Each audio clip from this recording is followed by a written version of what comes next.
সেই জাকের পার্টি এবং বাংলাদেশ জাসদকে এই ঐক্যমত্য কমিশনে ডেকে ঐক্যমত্য কমিশনের যে স্পিরিট, আপনারা জানেন যে আমাদের এই বিগত 5ই আগস্ট ছাত্র গণ অভ্যুত্থানের মধ্য দিয়ে যে পরিবর্তন এসেছে, আমরা একটা নতুন বাংলাদেশ গড়ার স্বপ্ন দেখছি।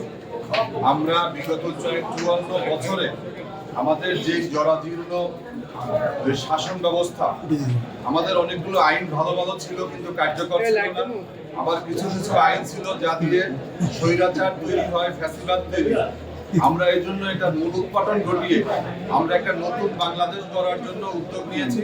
বিশেষ করে ডক্টর মোহাম্মদ ইউনূসকে আমরা ধন্যবাদ জানাই যে তিনি এই উদ্যোগটাকে আরো কার্যকর করার জন্য ঐক্যমত্য কমিশন করেছেন।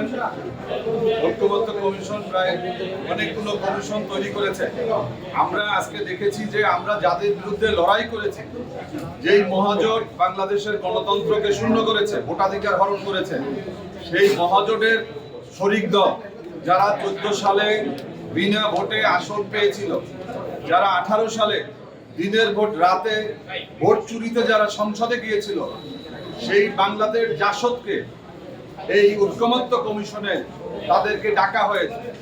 আপনারা দেখেছেন 14 দলীয় জোটের শরিক দল জাকের পার্টি, যারা খুনি হাসিনা এই ফ্যাসিবাদ এবং তাকে গণহত্যা যারা উৎসাহিত করেছেন, রাজনৈতিক শক্তি জুগিয়েছেন, সেই জাকের পার্টি এবং বাংলাদেশ জাসদকে এই ঐক্যমত্য কমিশনে ডেকে ঐক্যমত্য কমিশনের যে স্পিরিট, তাদের আমাদের যে আকাঙ্ক্ষা, সেই আকাঙ্ক্ষা আমি মনে করি যে কুঠারাঘাত করা হয়েছে।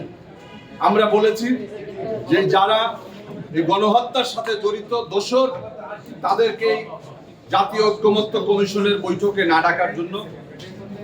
আর আজকে যে আলোচনা হয়েছে, আলোচনার ক্ষেত্রে বলতে চাই, রাষ্ট্রপতি নির্বাচনের জন্য বর্তমান যে পদ্ধতি রয়েছে, সংসদ সদস্যরা ভোট দিয়ে তারা রাষ্ট্রপতি নির্বাচন করেন।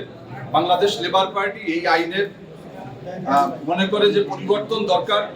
কারণ আমরা রাষ্ট্রপতিগুলোকে দেখেছি যে বর্তমান যে রাষ্ট্রপতি, তিনি বলেছিলেন রাষ্ট্রপতি হওয়ার আগে যে আমি 6 মাস যাবত প্রধানমন্ত্রীকে পাশ হয়ে একটু সালাম করার জন্য চেষ্টা করেছিলাম, কিন্তু আমি সুযোগ পাইনি। এমন সব ব্যক্তিকে রাষ্ট্রপতি করা হয়েছে, যেটা রাষ্ট্রের জন্য মঙ্গলজনক নয়। এই জন্য আমরা 2টা পদ্ধতিকে আমরা প্রস্তাব করেছি। প্রথমত, সংসদ সদস্যরা স্থানীয় সরকারের সহ প্রায় 70,000-এর মতো ইলেকটোরাল কলেজের মাধ্যমে তিনি নির্বাচিত হয়ে আসবেন রাষ্ট্রপতি, অথবা আমাদের সরাসরি ভোটে রাষ্ট্রপতি নির্বাচিত হবেন।